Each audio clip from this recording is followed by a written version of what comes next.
Good morning, good afternoon, good evening, or as we like to say here at Shady Acres Woodshop, howdy! Today we have a root ball. This comes to us from Dave at Calmwood Creations. I thought I'd take this opportunity. I've been asked many times from different viewers to discuss how I decide how to go about turning something like this. This is obviously an odd piece, not something you run into every day. Most of the rules are out the window. First thing I do with something like this is just kind of look it over. How does it look? And then I grab a hold of different parts of it and see if it feels solid. You know, pry on it.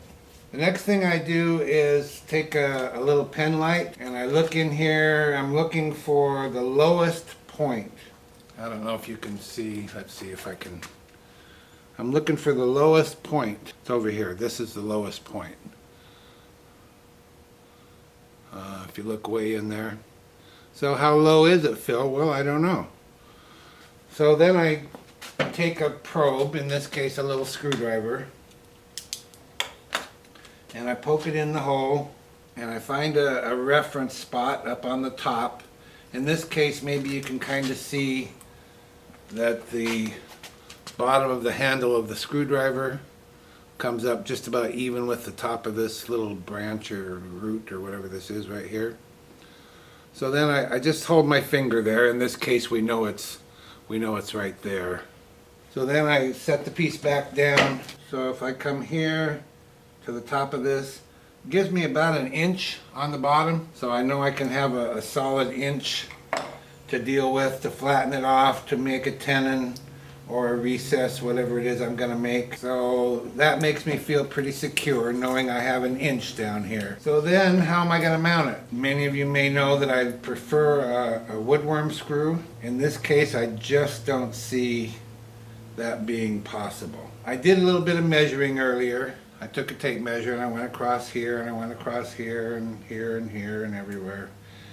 And it just so happens, how lucky, that the center of the piece, pretty much, not exactly, is right here. And it just so happens that that right there is supported pretty well under here, which I believe is pretty much the center of this piece. Will accept my 4-prong drive center, but it won't accept it very well. So what I'm going to do is take a 1-inch drill bit, which is the same size diameter as this 4-prong drive center is, and I'm going to drill a hole in here, not very deep, but just to clear out kind of a flat spot. So I'll do that off camera over at the drill press. I'm just going to drill a hole. That's all it is. I'm not going to go all the way through. I'm just going to drill until I get kind of a flat spot here. And then we'll go to the lathe and get this mounted up and start talking about how to turn it. Okay, so here's the hole I drilled, and that's for my drive center. And I'm going to mount the drive center in my chuck. Now there's at least 2 advantages to this. I don't have to take the chuck off. It is a Morse taper drive center, as are most of them. The other is I don't have to push it all the way in there. I can decide where I want it and just tighten this gently. It doesn't have to be super tight because again, this shaft is tapered, so the harder I push on this, the tighter it gets. So I'll just apply a little pressure. I will tighten in 2 spots, but not too much. Just like that. That's all it takes. And then I'll just find that hole that I drilled. Then I'll bring up my tailstock and advance the ram a little bit. And now here's where we have to kind of look at the bottom. We don't want to waste away any more than we have to. So I'm going to bring up my tool rest. Let me reposition the camera so you can see all this. Okay, now I just have really gentle pressure from the tailstock, and I brought up my tool rest, and I just want to look down here and see if the distance between where my thumb is over here is hitting equally all the way around. And you can see it's missing there quite a bit, and then here it hits pretty hard. So I need to reposition this bottom, maybe something like that, and check it again.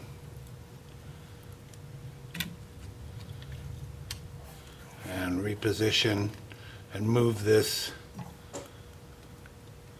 out this way, a little further away from the tool rest on this side. Just gentle pressure again, and hold my thumb up there, and there we go.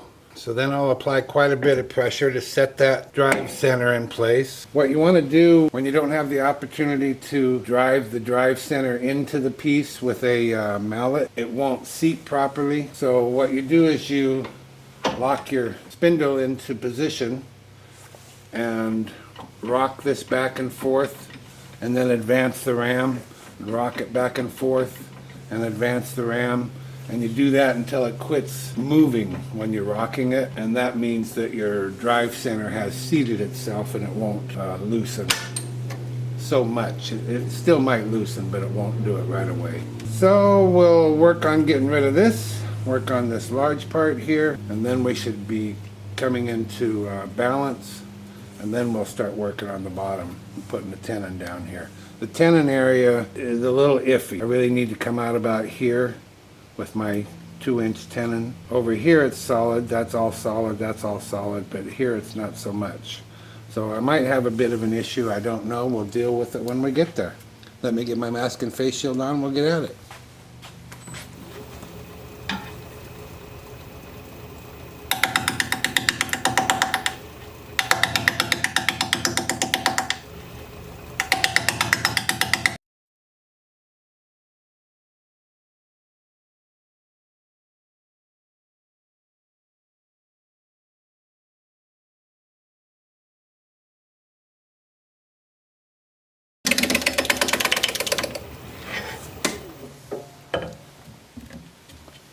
I'm going to start working on this corner.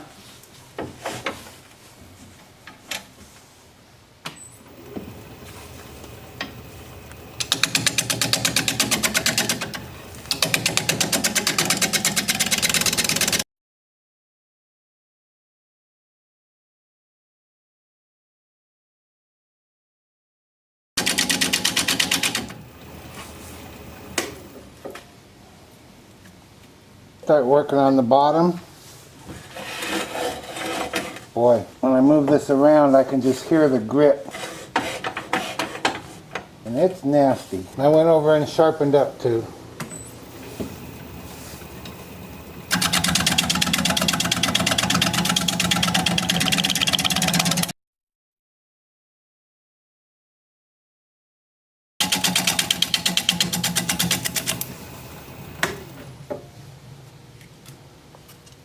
Maybe if I take it down as far as this, I can get a whole tenon on there maybe. I wonder if I can pick the speed up any. Well, there's about 800. It doesn't like it much. Well, there we go. There's 1,000 RPM. It doesn't like that either, but it's still smoother.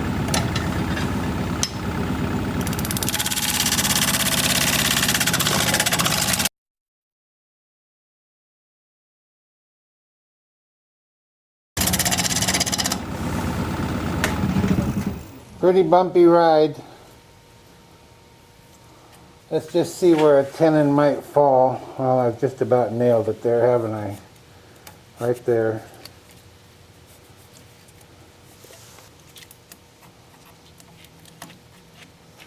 I can't tell if that's wood or dirt. I think it's dirt.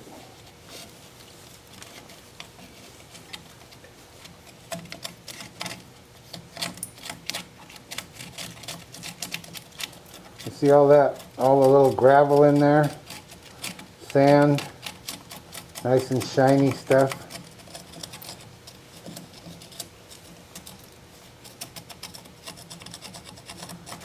I was counting on getting down to that for a tenon, but I don't think it's going to hold there. Oh yeah, look at all that. Oh boy. Oh, plus this is all falling out here. Look at that. That wasn't like that before. Oh boy, that goes way up in there. Holy smokes. Some people pressure wash their root balls and then let them dry. That would have got a lot of this out of here.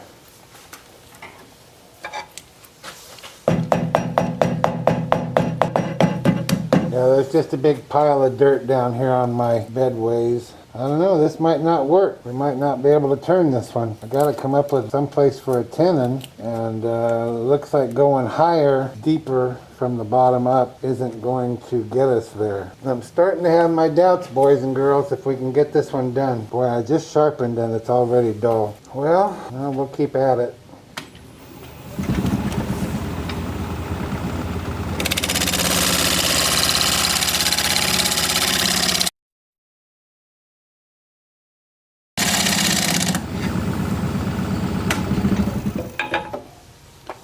And before you say it, yes, I'm aware of resin. This is an ideal subject for some resin. I get it. I'm just not that guy. There's plenty of people that do that, and they do it really well. I'm more of a leave it the way you found it kind of guy. That was a rock. I don't know if we can get it done. I just hate giving up, and I'm not giving up yet. Don't go away. I'm gonna go back to this corner.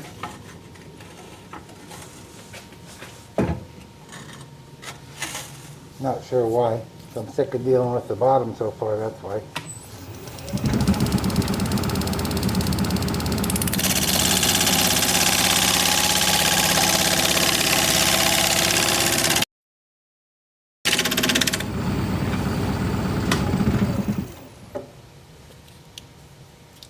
Well, I can see some beautiful wood in there. Just wish there was more of it. Well, I've only got a half a tenon, and that's just not enough. I've got this right here, but that's not much. What can we do? Well, I'm going to turn the camera off and consider on this a while, see if I can figure something out. I'll be back. Well, I went over and sharpened up because my chisel was dull as could be. I'm having my doubts that I can get this finished. I just don't think so. Maybe I can pick this up, but if I pick this up as part of my tenon, I'm going to lose this by going deeper. Well, maybe not. I don't know. Maybe that's all I need is a decent tenon, at least like 2/3 of a tenon, and I'll be happy with that. I'll keep working at it. I'll keep going deeper in here. That hole, that deepest part of the hole, which is right here, that I told you from above, where I used my little screwdriver, well, now look. I've gone deep enough to where I've gone right through into that low spot from the top. That's the least of our worries. I mean, look at this hole. That's some kind of hole there, right? Hello? But even at that, and this big thing, I still feel like it can be something if I can get a tenon on there. So I guess I'll just go back to working on this bottom. Dave, what have you done to me, buddy? Probably ought to switch to carbide so I could quit sharpening so much, but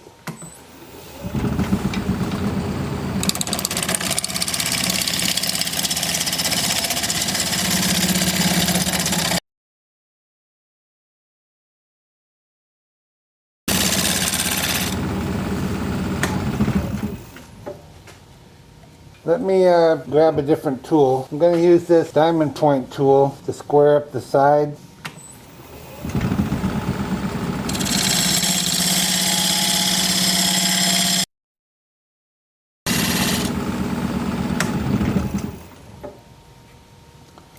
Well, would you look at that? We have this for part of the tenon, and now we have this, and we have all of that. I've got a base on here for it to set on. I'm starting to think it's doable. It's not going to be a soup bowl. No, you're not going to want to eat your soup out of this. All right, let's go with that. I'm happy. We'll go back to the side profile. Still turning at 1,000 RPM, freshly sharpened 5/8 inch bowl gouge, mask, and face shield on.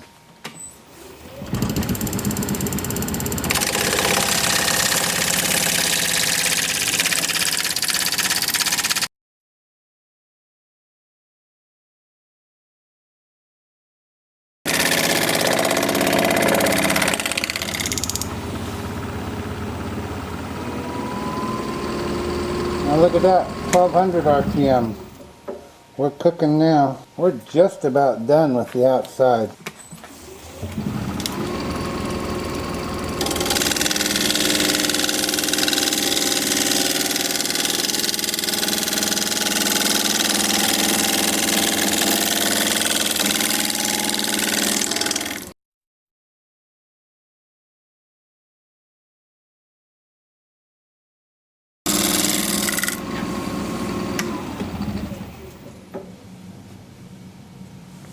What do you think?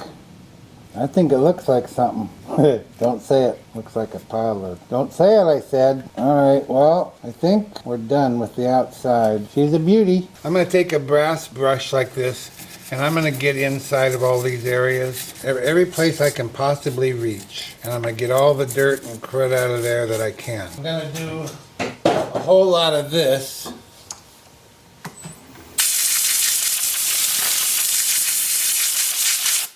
Then I'm going to use my Sandoflex 180 grit. So spinning in reverse, I'll be doing this. So I'll be doing that off camera. So that's what I'm going to be doing for the next quite a little while. Bring you back when it's time to start working on the inside. Ooh-wee baby, what a day. See ya. I'm tired. This is 4 hours later. I think I got it all. I think I got all of the mud deposits, dirt deposits, rocks, at least on the outside. We haven't got to the inside yet. This has been just really difficult, but I didn't cut corners. In fact, I went further than I said I was going to go. I wish you could feel this.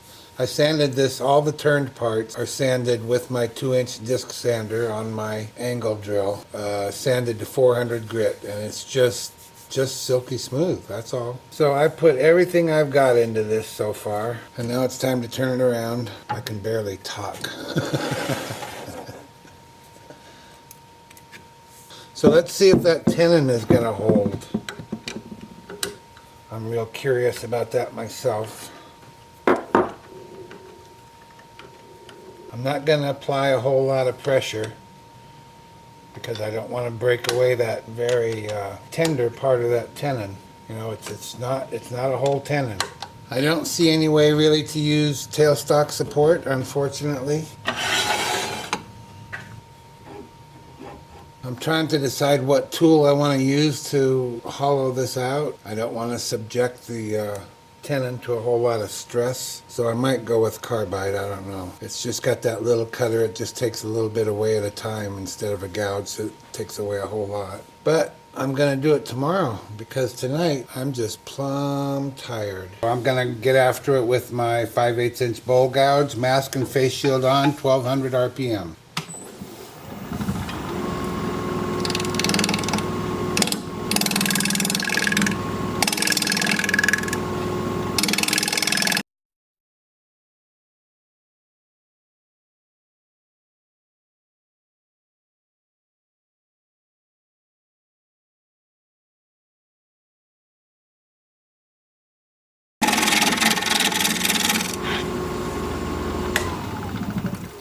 My chisel's dull already. I think I might switch to carbide just to save time. We'll go with this hollowing tool.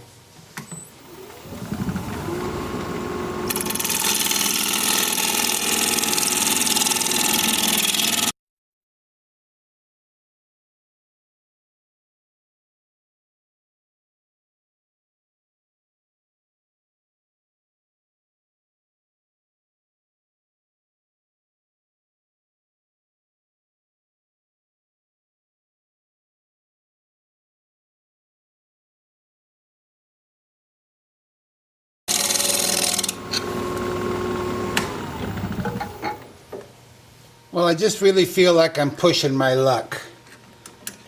That screwdriver's right up against the chuck jaws there. The tenon wasn't that stable to start with, so I think I'm going to stop. I think I'm going to scrape it. I don't see any point in going much deeper. It looks like a bowl now. So yeah, I'm going to get my mask and face shield back on here and put a fresh burr on my scraper and we'll scrape.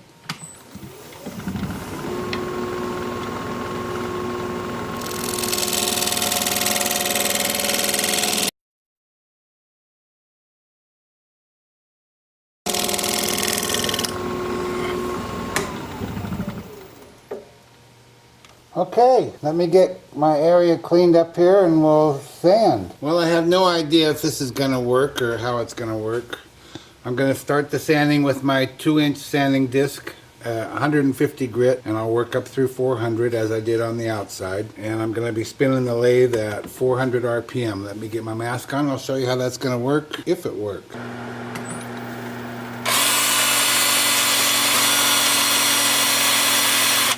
It's really wanting to grab it down in the bottom there.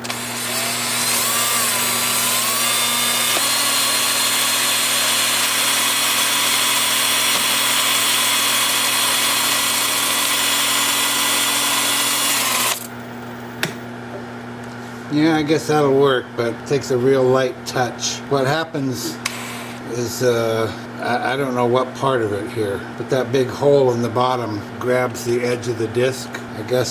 I guess when this part here comes around, it's grabbing the top of the disc. So it's just going to take a real light touch, and that's what I'll use. And again, up through 400 grit, and I'll bring you back when it's time to put some finish on here.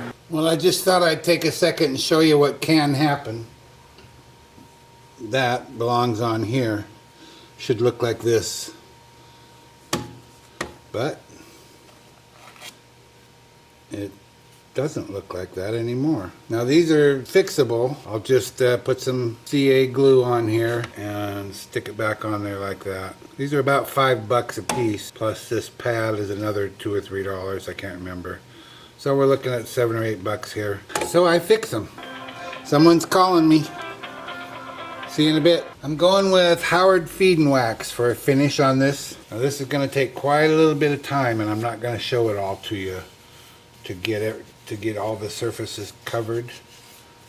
I'm going to have to get my little brush and brush all of that, everything that I can't reach with a rag, which is probably more than half. It's just going to take a long time, and then the way I'll get it out of these areas. Once it's set it for 20 minutes, is I will take a toothbrush, a clean toothbrush, and brush it out of there. Well, actually, first what I'll do is spin the piece slowly, 100 RPM or so, and use air pressure to blow this finish out of all those areas, and then I'll wipe it all off, everything that came out of there, and then I'll take a toothbrush and brush all of those areas. Dave has a good eye for saving this stuff. He sent me a few oddball pieces like this, and they always turn into something. I don't think I've ever had to waste one. I'll be brushing it in there now. I haven't done it yet, but I'll put some of this same stuff in this little can. I'll just take this little acid brush and go like that, and go like that, and go like that forever. I'll be out here for an hour doing that. And I'll bring you back after it's all buffed up and ready to turn around and take off that tenon. Don't go anywhere. Well, alrighty then. I've installed a block of wood in my chuck. I'm going to put this non-slip cloth over this block of wood. And then I'm going to bring up the bowl. Then I'm going to bring up the tailstock. I still have my center hole there for reference. I'm just going to apply a little bit of pressure and kind of jiggle this around and make sure it feels seated. Bring up the tool rest, spin it up a little, put my thumbnail against the edge of the tenon, and it's hitting equally all the way around, so I guess it is centered, so that's good. A little bit more pressure, lock it down, grab my 3/8 inch standard grind bowl gouge and commence to removing that tenon. There's not much to the tenon. You've got this little bit right here, and then this little bit here, and then about a half a tenon over here. But it worked, didn't it? So, thank you for that. Turn the speed up to about 600 RPM.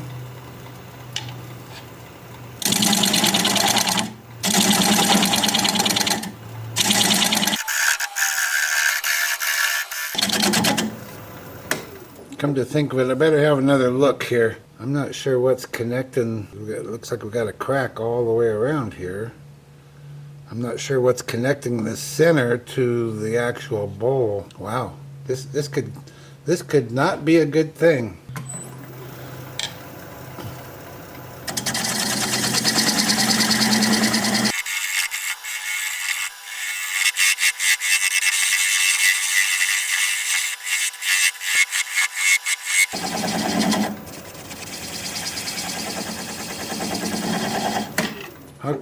Okay, I'm chickening out. I'm gonna take it off. I hate to do that, but I'm gonna take it off and chisel that off of there. Too much work into this thing to blow it now, you know what I mean? Not sure how I'm gonna hold the bowl still while I chisel it. we'll figure it out together. I'll see you over at the workbench. I'm just going to put this up against my belly here.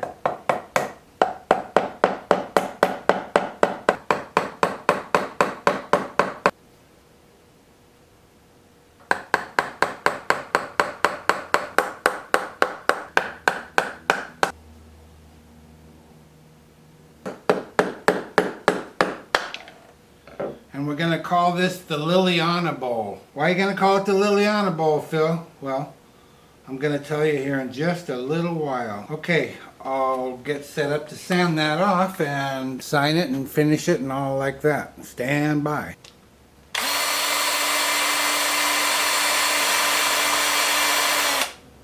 Wow, there's so much to see here. I got this one really cool part I'll show you.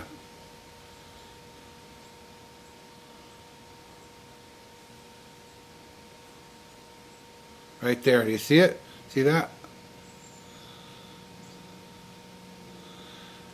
That's where the chisel didn't touch because that's below this surface and below this surface. The chisel never touched there. You can feel those wrinkles in the grain. You can feel each one of those wrinkles. I don't think I've ever felt that before. And they're smooth. They're rolled over. They have a round top to them. Yet you can get your fingernail in each wrinkle. It's amazing. Then we have this part that's stuck with us. I did glue it down here. And then there's another little one right here.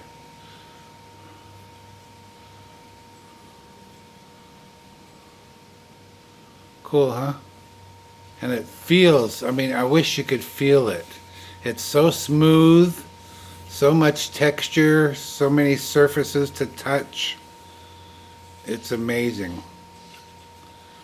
Yes, it's got a hole in the bottom. It's got a hole in the side. But it's a root ball. And I did talk to Dave about this, and I asked him what kind of root ball it was.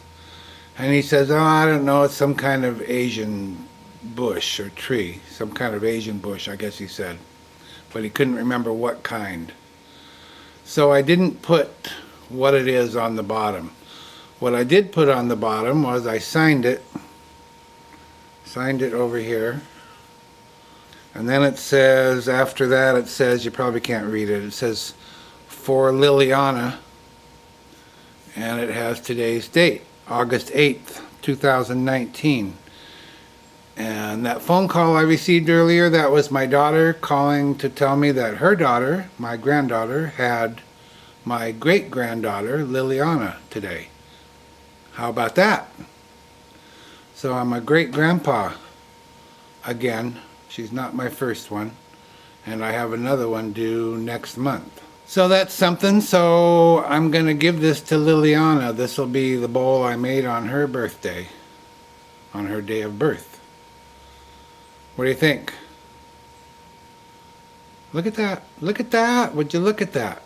Oh my gosh. Wow. Wow. Just wow. Just wow. I hope you like it. I love it. Thank you, Dave from Calmwood Creations, for sending this to us for all to enjoy. Happy birthday, Lilliana. If you like this video, thumbs up please. I'd sure appreciate it. If you're a subscriber, thank you very kindly. I truly appreciate that. If you're not a subscriber, you might consider becoming one. I put out regular videos, about one a week, and I'd like to keep in touch. Your comments are always welcome, and I read every single one of them. So for now, this is Phil, Shady Acres Woodshop, signing off.